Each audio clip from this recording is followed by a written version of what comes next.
आपण बघतो आहे खरं तर काया पालट दर सोमवारी अनेक रस्त्यावरील भिकारी अपंग मानसिक रुग्ण आणि विस्कळीत जीवन जगणाऱ्या व्यक्तींच्या आयुष्यात कायापालट घडवणाऱ्या धर्मभूषण ॲडव्होकेट दिलीप ठाकूर हे खरंच खूप सुंदर असं कार्य करत आहेत. आपण बघतो आहे कोणतीही प्रसिद्धी अपेक्षा किंवा लाभ न पाहता गेल्या 62 महिन्यांपासून ते हे कार्य करत आहेत. खरं तर 3,000हून अधिक बनंगाचे जीवन पालटणारे धर्मभूषण दिलीप ठाकूर हे जगातील एकमेव व्यक्ती असावे की ज्यांनी अशा पद्धतीने सामाजिक कार्य केलेले आहे. आपण बघतो आहे कशा पद्धतीने एका भिकारी गरीब आणि मंद किंवा मनोरुग्ण ज्याला आपण म्हणू शकतो त्यांच्या आयुष्यात कशा पद्धतीने कायापालट झालेला आहे. पहिलं रूप कसं होतं आणि जेव्हा ते हे कार्य करतात तेव्हा त्यांचं आयुष्य कसं बदललेलं आहे आपण ते बघतो आहे. खरं तर हा 62 महिन्यांपासून हा उपक्रम चालू आहे. 57 भ्रमिष्ठांना शहरातील विविध ठिकाणाहून गोवर्धन घाट येथील सिद्धेश्वर मंदिर परिसरात आणून त्यांच्या केस आणि दाढी कापून स्नान घालून स्वच्छ कपडे परिधान करून त्यांना सन्मानपूर्वक कायापालट करण्यात आला आहे. आणि त्याचबरोबर कायापालट केल्यानंतरही प्रत्येकाला 100 रुपये पैसे सुद्धा ते देतात, बक्षीस देतात.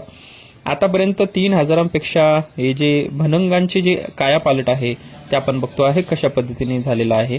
खरंच हे सुंदर असं हे काय म्हणतात त्याला कार्य आपण म्हणता येईल की कशा पद्धतीने बघताय आपण की त्यांचं आयुष्य पलटल्याचं आपल्याला बघत आहे. या कार्यासाठी त्यांना Bhajpa Lions Club Nanded Central, Sanmitra Foundation, Amarnath यात्री संघ यांच्या संयुक्त विद्यमानाने हा दर सोमवारी हा उपक्रम चालत आलेला आहे. या कार्याला माजी मुख्यमंत्री अशोकराव चव्हाण असतील, खासदार ॲडव्होकेट डॉक्टर अजित गोपछडे, भाजपा प्रदेश संघटन संजय कोडगे, भाजप जिल्हाध्यक्ष अमरनाथ राजूरकर, संतुकराव हंबर्डे, किशोर देशमुख अशा अनेक लोकांचे मार्गदर्शन त्यांना लाभत आहे. खरं तर आपण बघतो आहे कशा पद्धतीचं हे आव्हान आहे. नांदेड शहरात कुठेही असहाय्य कचरा वेचणारी वेडी वाकडी भिकारी अथवा अपंग व्यक्ती दिसल्यास लायन्स क्लब सदस्यांना किंवा दिलीप ठाकूर यांना आपण कॉल करू शकतात.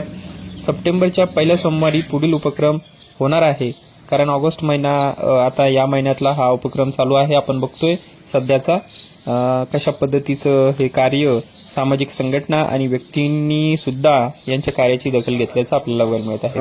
खरं तर हे कार्य कसं चालू आहे, कशा पद्धतीने कायापालट होतोय आपण बघतोय, कशा पद्धतीने त्यांचं आयुष्य बदलल्याचं आपल्याला दिसत आहे.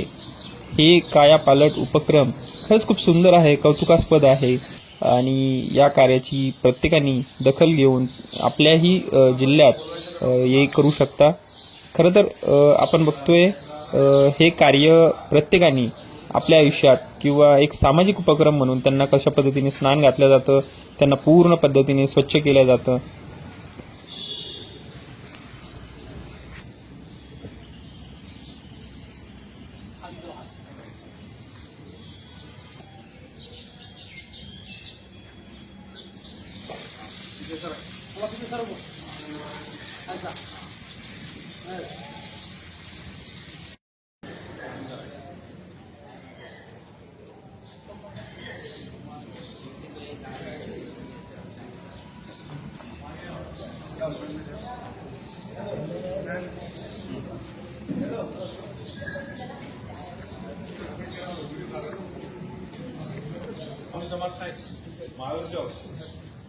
रोज सकाळी 10 वाजता जेवण असतं.